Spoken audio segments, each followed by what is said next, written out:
thank you for taking the time to come to the class today. Probably the biggest thing I want to say is congratulations, way to go, high five. You're going to Salt Lake Community College. Truly, you made a very wise decision. And you'll be able to understand more of why I say that after this, at the conclusion of this presentation. The next thing is to let you know, I am not the type of a speaker that gets up and stands behind a podium and reads. I like to be able to look out and see who's here, get a feel for what's going on, and if you have a burning question in your mind, what's your name? Austin. Austin. So if Austin has his burning question, I want to hear it, because it could literally change the presentation somewhat. And I should be able to be competent enough to switch back into the presentation. And I won't even acknowledge those that are walking in late, like Barbie, my boss. Barbie is not my boss. Barbie is my coworker, because I've been around Salt Lake Community College / Utah Technical College for many, many years, probably way before Barbie even knew of this institution. I started here in 1982. Yeah, I am that old. The gray hairs prove it.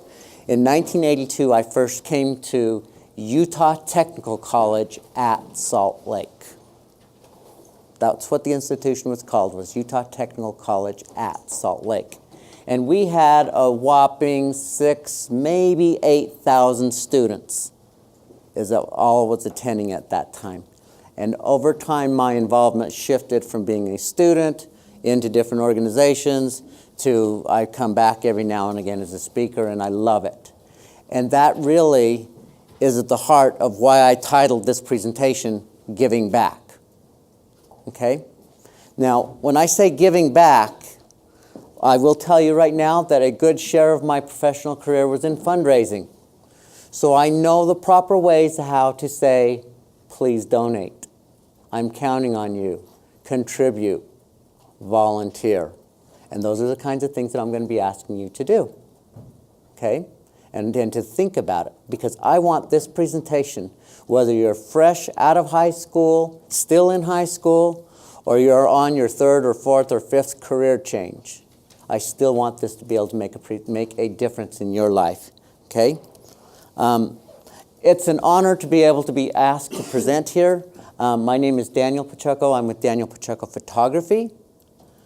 But don't worry, I'm not going to spend the whole next hour talking about how to do your aperture and your ISO and all that other stuff. Because how many of you have a professional camera?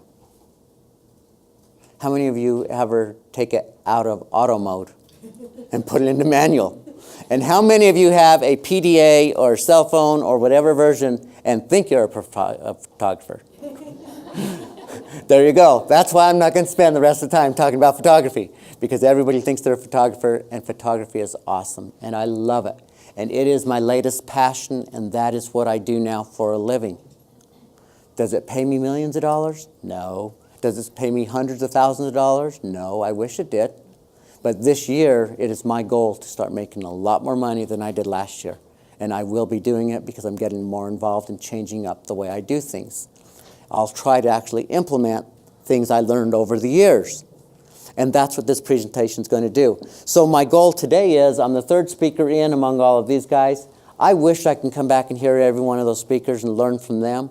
And I'm sure they're going to each talk about different aspects of business. What I'm going to do is I'm going to share my work history, my life history, and how it can apply to any one of those. That's my goal. Okay? Giving back, social responsibility. There's your note-taking right there. Take that down. What is it? What does it mean? Social responsibility is the obligation of an organization's management towards the welfare and interests of the society in which it operates. Whew. No, I'm not going to erase it right away. I'm going to leave it up and let you write it down. Okay, when did I learn about that? I learned about that in my very first class at Utah Technical College at Salt Lake Community College back in 1982. I first came here not having any idea what I was going to do. I got signed up in a class by a professor named Curtis Youngman, and Curtis had me in the Introductory to Business class. And this was one of the very first chapters. And I read that and I says, what in the heck does that mean? I just spent the last 4 years working in a retail store as a 16, 17, 18, 19-year-old in retail and saying, what is social responsibility? I don't understand it. So there it is. There's the formal one. You can Google it. That's where I stole it from. There it is in a more technical way. It is an ethical or ideological theory that an entity, whether it is a government, corporation, organization, or individual, has a responsibility to society. What does that mean? This is what we're going to spend the rest of the time talking about. Long story short, it means whether you become a professional photographer, a CPA, a professor on campus, or you decide to go into the IT field, or all the other industries that we never even heard of before, or that we will hear of in the next couple of years, you have a responsibility to give back. Give back to who? Why give back? What do you give back? When have you given too much? How do you know what you gave was even appreciated? I can't answer those questions for you. Those are those questions that you're just going to have to find out over time. But you can look through those, and it says, it's mostly associated with business and government of giving back. But I believe and I have proven that giving back makes a difference as an individual. And that's where I'm coming from. Corporate responsibility, it talks about there. Corporations are supposed to give back. Utahns are very fortunate because we give back more than anybody else. We donate more than anybody else in the country. We volunteer more than anybody else. But we need to give more. If you talk to your local pastor, minister, rabbi, priest, whatever, he or she will say, give a little more, give a little more. If you talk to a professor on campus, they're going to say, give a little more. Come to class and give to your fellow student. Help them out. Work in a team together. Contribute. Do your part. Okay? So where's this all going?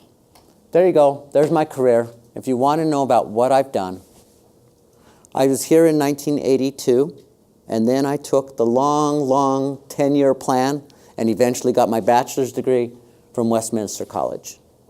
This is a unique looking resume, I admit it. I love the graphics myself because I think the graphics really tell the story.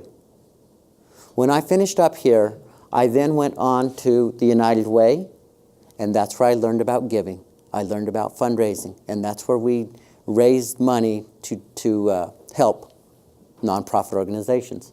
I went on to Junior Achievement. I was involved with economic development education, teaching kids about business basics, how to start businesses, things of that type. I ended up moving to New York. I worked for our WireWorks, a wire display manufacturer. I was literally a sales manager, and we were selling wire displays, fixtures. We were selling those fixtures to magazine distributors all across the country. Talk about a unique situation. My phone would ring, and it would be so-and-so from Little Miss Arkansas Baptist Church looking for a display. And we'd talk all about it, and we'd sell that display. And then the very next call would be from Flint Magazine, also known as the owner of Hustler and all the other names they went by. And we would sell that same magazine rack to them. So I had to learn how to shift from who I was dealing with. And I struggled with those jobs because I didn't know how to deal with people. I didn't understand their personality, where they were coming from. So those are some of the things I'm going to talk a little bit more now. Okay? I ended up going to Cornell University, working up there, and a student. I can say I attended Cornell. I didn't do very good. I came back eventually to Salt Lake Community College and got my Math 80 again. Back to Salt Lake Community College, Westminster. I worked for the Olympic Committee. I worked for Neighborhood Housing Services, and then the Pete Suazo Business Center, and then the 2010 Census. So, there it is now in a plain old boring text version of what I was doing. I was a campaign director, and you can just see all the different titles and positions there. But the part I wanted to point out more here is the service and the professional affiliations. Because what I learned is when you get your job, you can go in, do your job, and clock out. But that's no fun. You need to be doing something. You need to be out there in the community. You need to be helping others. And that's what I was doing. So everything from church activities for many, many years, I'm still doing that. I helped organize festivals. I eventually came back and served as the president of the Alumni Council for Utah Technical College. And at that time, that meant I was also on the Institutional Council, which is now the board of directors for the college. So I'm pretty familiar with the college in that level. I served on the school board, an elected position. I served with Salt Lake Tooele Applied Technology College. I was with the Utah State University Foundation, the Utah Arts Council, Utah Housing Coalition, and it goes on and on from there, the different types of things I've done. These are some of the accomplishments that I can feel good about. I helped raise a lot of money. I helped get the word out. When I was with the Olympic Committee, we had a mission. Okay, now people think, oh, the Olympics are so cool. Well, you think about their mission. Their mission was to get out there and to have a big sporting event so athletes can compete. But in order to do that, they had to have sponsors to pay for the event. You had to be able to help those sponsors understand that their dollar was making a difference, right? Well, we also had to get all the residents of Utah to feel like they had an ownership in the games. So my whole job was in the education department, community outreach, to make it so parents felt like they had a part of the games. So do you remember those Olympic license plates on cars? I was a part of that program where we got all the money out of those license plates, and we had to take kids to the Olympic Games. Rough job. I had to go every single day to all the events. But over the course of the 4 years I was there, I took, how many thousand kids? Over 315,000 students to attend events, between the test events, training events, Olympics, Paralympics, opening ceremonies, and closing ceremonies. So that was an awesome experience. Presentations, I've given literally hundreds and hundreds of presentations. I did it for the Olympic Committee. I did it for the Census Bureau. 2010 census, when we counted every single body that was living in the state of Utah. 2020, it's coming up again. It'll take a full-blown marketing campaign to get you to fill out that form. Why do you do it? Because Article 1, Section 2 of the U.S. Constitution, when this country was put together, said we will enumerate the inhabitants of the country. Why? So that you can get fair representation, fair representation of each district, of each state, etc., etc. So it literally makes a difference on how your congressional seats are designed and the elections take place. But it took a marketing campaign because they could take that form and mail it to you and say, fill it out. And then they can mail you another version and you don't fill it out. Or you find out that you get this group here like Austin, and Austin's of a unique population and they don't want to be counted. They want to be underground. And they're just going to ignore it. But it turns out that Austin was not because of any crime issues, because he might have been of the plural marriage community. And they didn't want to know how many wives he had in his home. So I had to put together a marketing campaign and actually hire somebody to help from the community that could talk to the community. So I actually got the U.S. Census Bureau out of Washington, D.C. to approve the Denver office, to approve me to hire a young lady that was a plural wife. So if you ever watch Sister Wives, yes, I was on that show.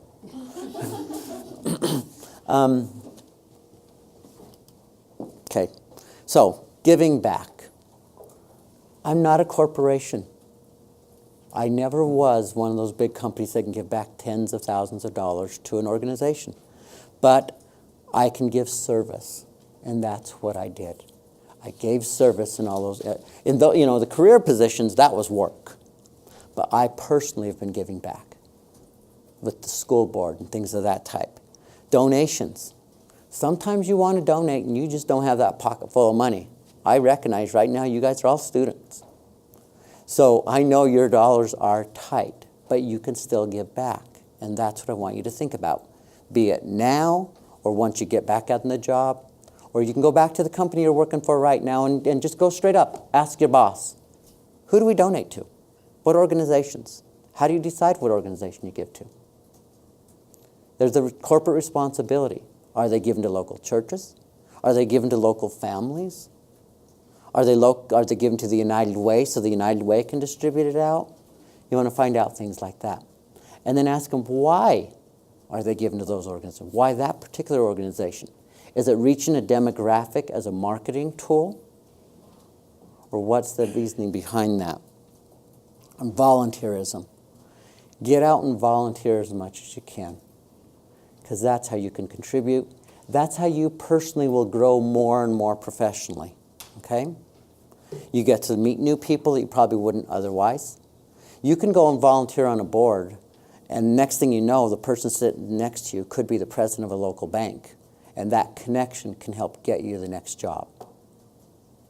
I'm on the Program Advisory Board right now with Barbie. Most of you, I think, probably know Barbie here. But she is over the department, the whole business and marketing department. And every year, they're reevaluating what programs they're going to offer. Where do they go with it? And this committee that we're on, the PAC, we meet a couple times a year, and we just give suggestions. Hey, consider doing this. Hey, consider adding this class. What if you tweak this program a little bit? That type of thing. Okay, I want to jump for a minute because 12:18. Now I want to be able to give back a little bit more. This is a fun presentation I love to give to students here, okay? Take a quick minute, read through those sections, each one like that. Okay, so about right now you've gone through each of them. You can see there's the buffalo on the top, the deer down here below, the eagle, and the bear. Okay, there's the different attributes about each of them. Some of the positives, some of the negatives. Raise your hand if you've identified one you feel identifies you the most. Okay? Okay, I'm going to leave that up for just a few moments now, okay? Now, what I usually like to do in a setting like this, I'll divide the group up. How many of you feel you identify as the buffalo? Raise your hand. Okay? A little higher so I can see them. Okay? A couple of you there? Okay? Good. How many of you feel you're as the eagle? Okay? How many is the deer? All right. And the bear? Okay, cool. I love it when I come to a group and I start calling you names. What I really want you to do is I want you to be able to look at that and say, whatever line of work you go into, whatever group you get into, because no matter what, you will get thrown into teams, right? You have that end of the quarter project for Marketing 101, and you're thrown into a team project. You're into the arts, you're in a business plan program, and you get thrown into a team. You're at work, and you're thrown into a team. And what happens? You start to clash. All of a sudden, you start to not connect with the person. I just don't understand this person. They don't get it. They don't understand what we're trying to do. You know, those types of situations come up every time. And what happens is you usually don't take time to understand yourself, your natural personal style, your personality, nor the other team member. So that's what this goes on to talk about. So I want to take a few minutes and say, okay, the buffalo is the warrior. That's the person that likes to be in control. They're quick to act. They're autocratic. They're defensive, right? Totally opposite from the buffalo is the deer. You think of a deer. You think of a pack of deer. They're quiet. They're shy. They stay together in a group. They're the partiers. They're the ones that like to, oh, everything's awesome. Everything's cool. Let's be happy. Over here you have the eagle. The eagle is the visionary. Literally, you think of an eagle. A giant eagle's up there, way up high. They're looking down. They're checking it out. They get it. They get the big picture. They know where we're going. Okay? And the bear, hey, it's just our same old way. We always do it. Our PAC meetings are the same old way. We're going to do it the same way we did last year. We did it the year before. That's just the way we do it. Policy states that we do it that way. My Excel spreadsheet, It's set up that we go this way, and that's just the way it is. Okay? So now you're still kind of seeing yourself in one of those categories. You're the same old person all the time. So I don't like to give it away, but guess what? The PowerPoint's now out there. You're going to have it. You're going to be able to go back and look at it later and say, which one are you? Now you look at that group who you work with. Normally I'd have you all stand up into the different groups, and you would talk about the strengths of them and the positives and negatives of each of those. Because you really need to take and understand this. You really need to understand yourself. Because when the pressure's on, you're going to go to that one natural setting, and that's the way you are. Okay? Then you need to be able to work with the others. Now, I like to give an example of how this worked. I worked for the Olympic Committee. Now, how many of you remember when the Olympics were here and all the planning that went into it? I worked for them for 7 years. I had 4 different president CEOs. We had Tom Welch. He was the one that helped bring the organization to us. He was the salesman. He was the creative, happy-go-lucky guy that brought everybody together and got the legislature to approve it and to pump in all this money. Then he had a little challenge come up. And then we had Mr. Frank Jocklick. He was the president and CEO of Kinnecarp Corporation. He was the chairman of the board, and he was brought in to reorganize the place.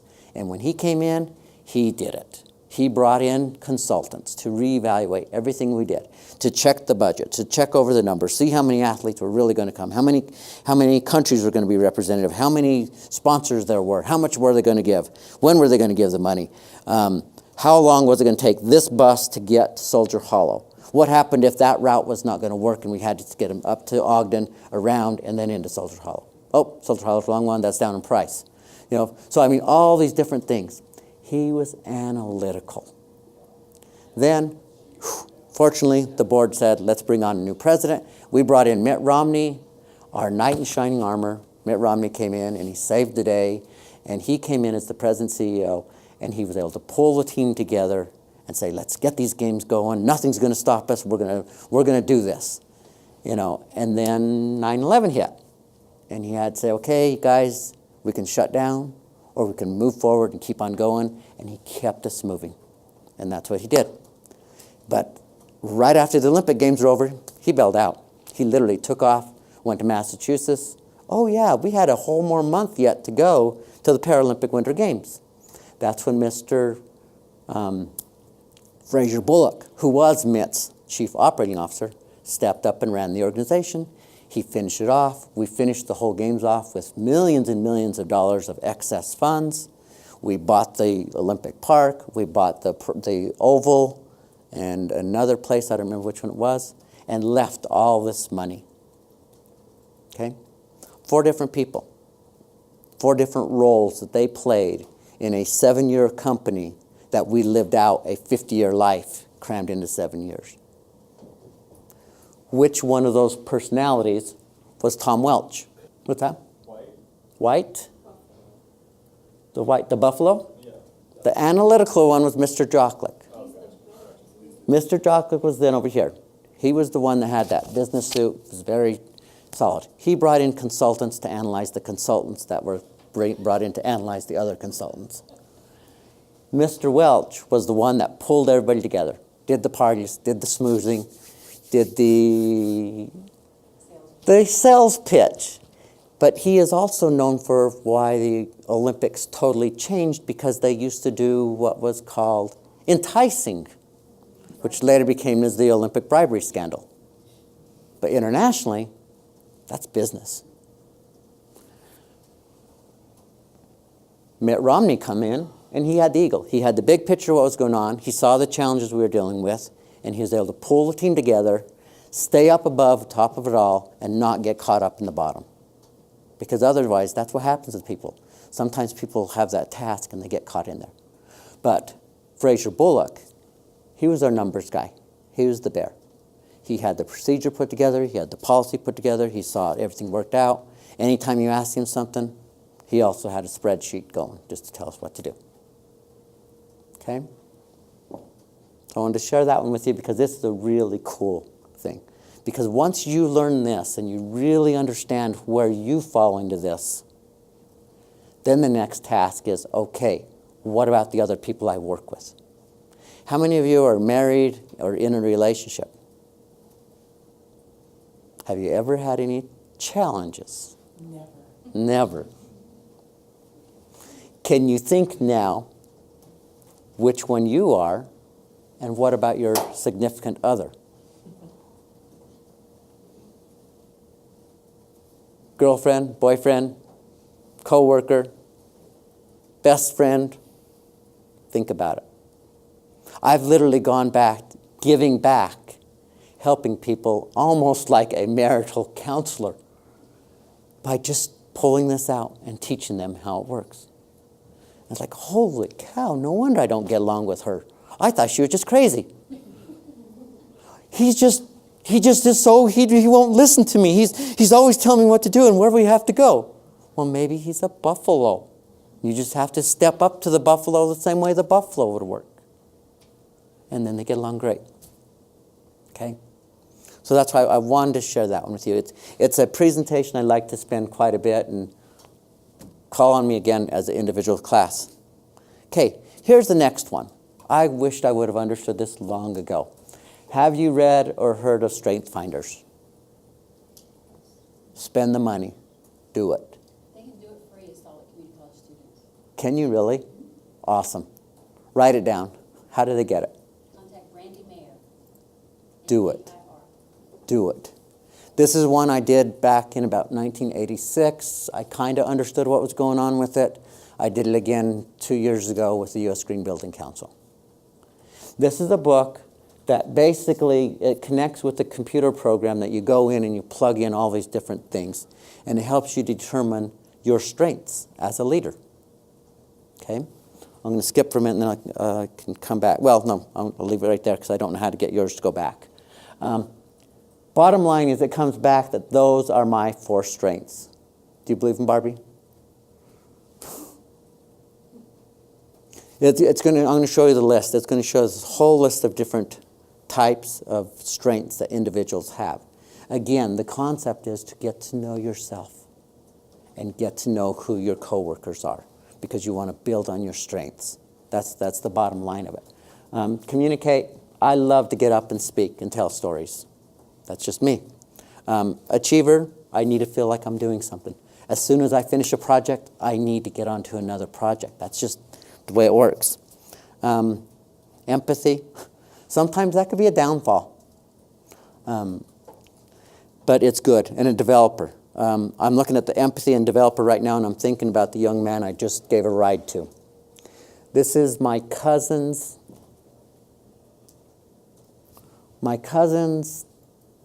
daughter's son. He's 18 years old right now. She unfortunately was killed in a car accident about 4 or 5 years ago, and the boy's dad was killed a year ago in a different situation. So I'm dealing with an 18-year-old now that I'm helping out. Unfortunately, he's caught up in the drug situation, no self-confidence, and it's just like, what do you tell him? No education. His parents were very, very young when they had him. And you just got to try to work with him. So I'm trying to do that and work with him and empathize, but not get caught into his situation. And I'm, the developer. I see the potential in him. I really do. I tried to get him to come to this today, just to tag along, just to get him on campus, because that's how you can help somebody. Just come check out the campus. See what we do there. And that'll give them that opportunity to say, I can do it. I can go somewhere. And then you can go off from there. So here's the Strength Finder themes. And now, it's not a complete sentence. There may be a typo in there. But in each case, it states what the word is and then just gives a real quick example of the strengths. So I'm probably cheating. It's what's out of the book of the Strength Finder. But I wanted you to take a bit and think about it. Which strength are you? Is it belief? Are the core values and ethics the most important thing to you? Is it communication? Do you like to describe and host and speak? Are you a storyteller? That's the one it is for me. You like to look at things in the context, how it looks. Are you stable with the past? You like to keep it all in a box. Okay? Now I'm going to take a quick minute as you're looking those over and think, wait a minute. I was listed as Daniel Pacheco Photography. I'm here to talk about photography. What does this have to do with my business now? Well, that's what I've been doing for the last 7, 8 years. But all of this is the base to what I'm doing. As I'm working with my customers, I need to be able to look at them and say, what do they want? What do they really need? Is it a corporation that I'm doing video for? And are they trying to tell a story that shows the stability of the company? Is it trying to show that they're a caring company, or they're just for the profit? Is it a bride and a groom? How do they get along? Who's really the buffalo in that group? Is it the bride? Is it the groom? Or is the bride's mother? Because I've dealt with those. Okay? There's some more of the themes.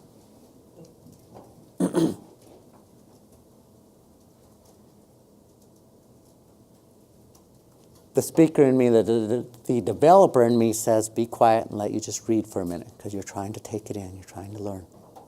Now the disciplinarian in me says, get moving. Whitney's got me on a timeline. Okay, there you go. So take the time. You get to read that book, do it. Read that book. Do the Strength Finder. Okay, this is a unique one that I give out a lot. When I first heard about it, my boss was telling me, and I said, what the heck are you talking about? Pop quiz. Think about your third grade teacher. Where did your eyes naturally go when I said think about your third grade teacher? They tend to go up into one of the sides. Okay? Your eyes literally look up because you're remembering.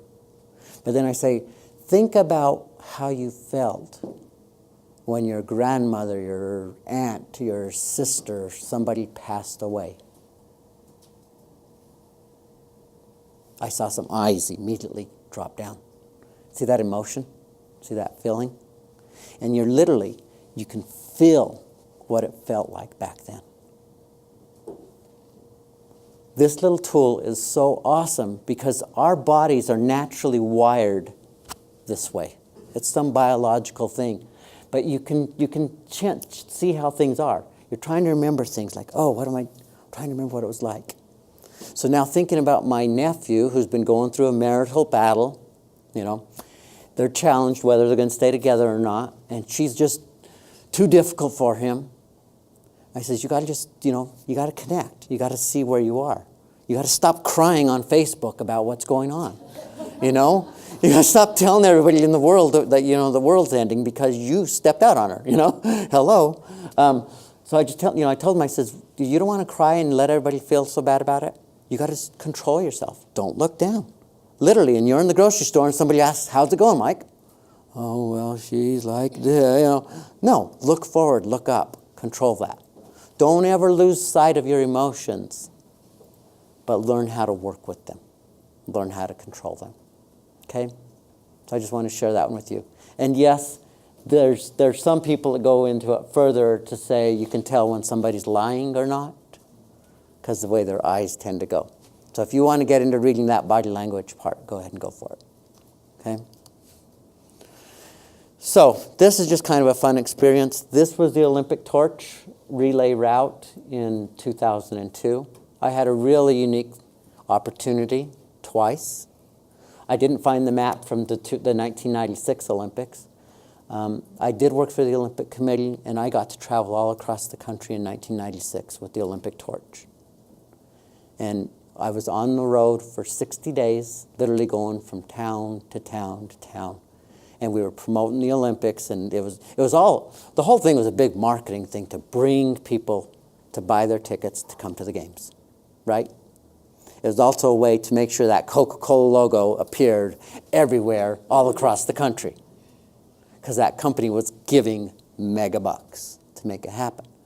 But what was cool about was they had 20,000 volunteers, or 20,000 torch bearers that actually carried the torch in their own hometown for 3/4 of a mile. How did we pick who those people were? It was volunteerism. It was people that were recognized as local community heroes. People that were giving back, people that were helping, people that were doing things unselfishly. So that was a really cool experience.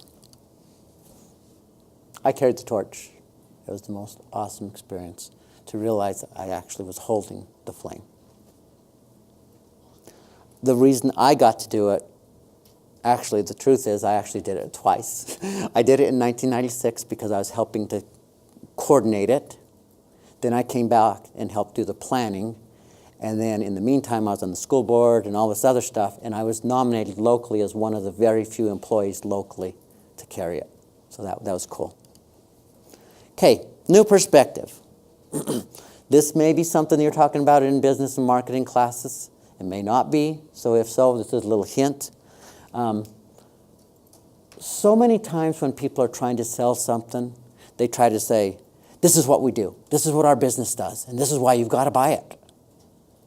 Well, that's the wrong approach. The new approach is to really look at it and say, why you do what you do, how you do it, then what you do. So this is a marketing piece that I've put together that talks about why I do what I do. I love to do photography because it tells a story. It helps people capture the emotion, the memory, the experience.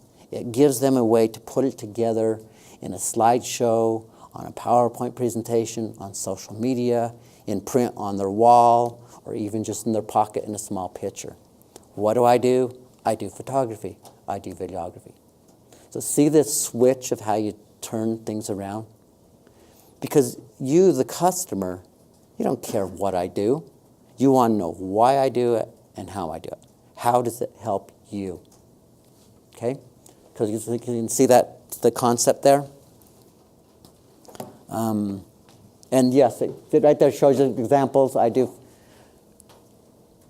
just fell into it. I literally fell into doing photography. I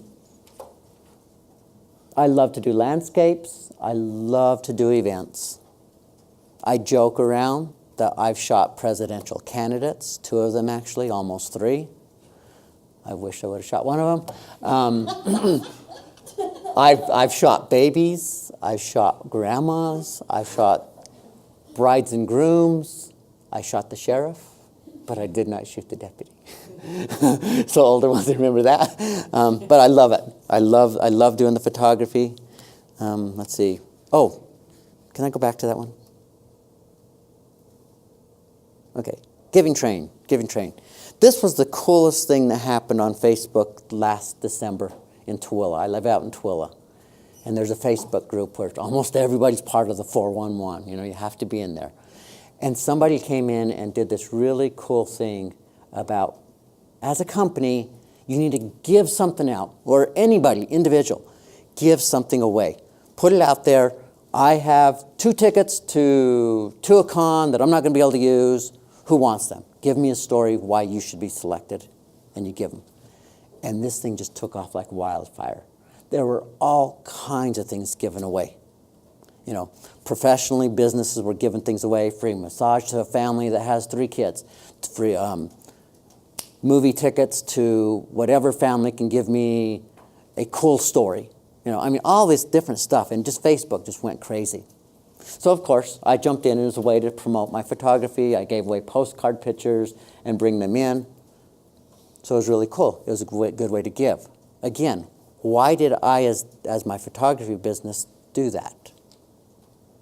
I did it because I really wanted to contribute back to the community because they've been so supportive over the year. But I also did it for the marketing perspective because I needed to be out there and the rest of the people in their face at Christmas time so they remember to get their pictures. Are there risks to giving away things? Yes, there are. There was one guy, actually, this is him, he was playing my Santa and he got hooked into help a family out. This young lady's got these children that their parents were killed in the Las Vegas incident, and all these people were donating money, and he literally gave them several $100s. Turns out it was a fraud. So be careful where you give. Kind of a two-way thing, okay? Let's see. That turned on me. Did it? Okay. Here's one of the last ones I've been working on here. This is an agenda for a study committee I'm a part of right now. Yes, my photography is being used in there. That's a big report that literally in my text messages came through. This has about 280 pages, and this is a 60-page report. I'm on a unique study our form of government. We are literally changing the way Tooele County is going to operate. Ever since the inception of the state of Utah and Tooele became a county, we've operated as a 3-county commissioner form of government. We've done a study, and as a committee, we've determined that we're making the recommendation that we change to a council-appointed mayor form of government. But that's been intense. Talk about a political battle when you're going in and basically telling the 3 county commissioners, I want to know how many meetings you attend, what kind of a stipend you're getting, how long you're at those meetings, because I'm changing your form of government and your career is going away. So if you want to see fireworks, come to our meeting next week when we present that. Here's the study report, the recommendations to eliminate it, to focus on the 5 districts, the recommended change. There it is. But I just wanted to share with you kind of how my photography is being used, how my experience is being used, and all of that. Here's a fun project that I was contacted recently by a student that's doing a business plan, and I helped her put together a presentation there. This last one I helped with a family. This story was very interesting. I was called by this pastor that he had a friend that was helping this family to raise some money. The story is the lady here is a school teacher, special education. She over time adopted these 3 young boys. Okay? She adopted them and has been raising them, and she was married. Last April, her husband took his life by suicide. Left the family devastated. There they are. So in September, the pastor reached out and somehow connected with me as a photographer, and I went in and said, okay, I need to help tell the story. Because I got there and he says, well, we want to do some fundraising. We want to raise some money for this family. And I said, let me see the house. I want to go see the kids. And I took those pictures right there. We took the pictures because I knew I needed to take and tell the story to get people involved. Well, then you have to get investigative. You have to start digging in to say, how do I tell this story? What is the story? And I walked through the house and I found out that it is a 3-bedroom modular home that they're living in. The bathroom is just a plain old small little tub. Think about it. He's in a wheelchair. He's lifted up and put in a wheelchair most of the time, and he's barely able to walk. So I took that story and we put it together, and instead of doing a bake sale, we raised $30,000 in December through a concert. But we're only a fourth of the way of the money we need to raise. That appeared in Tooele paper last night. Back to where it all started. I came here in 1982, and Professor Curtis Youngman was my first professor, and he changed my life. He is just retired. A couple of people talked about him a minute ago. He just retired from here. With one of the committees I'm a part of, we have decided that we need a scholarship fund in honor of Curtis Youngman. It's going to the education department, but those are all professors that are going to be able to help fellow students. This is the fundraiser we're getting ready to do next week. It's my opportunity to give back in honor of the person that made the biggest difference for me. Okay, so the question is, do I ever financially or emotionally drain myself from doing all of this? Yes, I do. Financially, I'm broke. I am flat broke right now, and I don't care. I am happy. I know. Are you genuinely happy, living your life? I am. I'm very happy right now. Right now, I've got my home that I purchased. I just put it up for rent, both the upstairs and the downstairs. It's paying for my living expenses. I'm helping my mother in her older situation right now that she's in. And I'm content. The photography is for fun. And that's what I'm doing. I have mostly. I think the question you're getting to is, I need to, and I'm sharing it all with you guys. I need to get better at valuing myself because I could have charged money for that as a consultant. So how do you work with the different personalities in a group setting? Calm and keep people from losing their minds. The key thing is whoever's putting that team together needs to make very clear what is the goal, what is the mission, what is the time frame you're going to be working together. Because Austin could be the buffalo in this situation, but throw him into a whole different situation, he may not be the buffalo. So you just need to be able to do that. The other thing is, it's the big mistake that a lot of teams do, is they just jump right into it and start working. They need to take time to get to know each other first. They need to take time to understand where they're coming from. Because that buffalo may not know that they're overpowering everybody else. For coming, really appreciate